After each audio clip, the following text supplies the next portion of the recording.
The worst relationships don't feel bad all the time. They don't feel bad all the time. That is actually the problem. I'm Dr. July, psychologist, translating psychology into real talk. If it felt bad all the time, it would be obvious that, hey, this probably isn't a great relationship. But that's not what happens. Sometimes it's actually good. And that's exactly what makes it confusing. In psychology, there is a name for this. It's called intermittent reinforcement. And what that means is you don't get the good consistently, you get it randomly. And that randomness, well, that's what hooks you in. So let's talk about how the brain gets hooked into that cycle.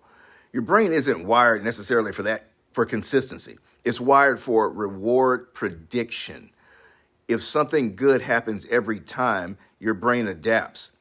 But if it happens sometimes, your brain locks in and starts trying to figure it out. What did I do to get that? How do I make that happen again? That's the same system behind gambling, like a slot machine. It's not the reward, it's the unpredictability that's locking you in. You don't know when you're going to win. You don't know in the relationship when it's going to be good, when it's going to be bad. So how does this show up in relationships? Let's segue to that. Now apply that problem, that situation. One day the person's distant, cold, and the next day they're intensely passionate and apologetic. Then your brain starts holding on to that as evidence that, hey, things aren't all that bad. But really what that actually was an exception. So it becomes a cognitive distortion. So now your thinking starts to shift. You're thinking, there are good moments. It's not always bad.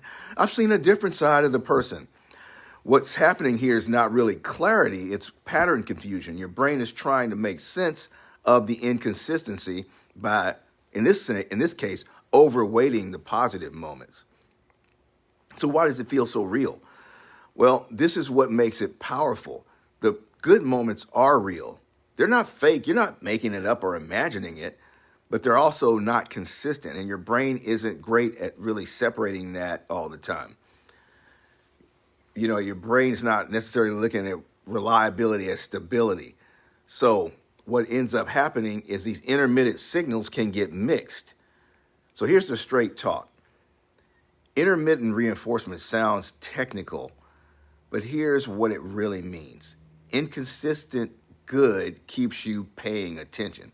And that's basically it. That's what happens. So if you want a simple breakdown of toxic relation patterns like this, there's a free quick guide in my bio.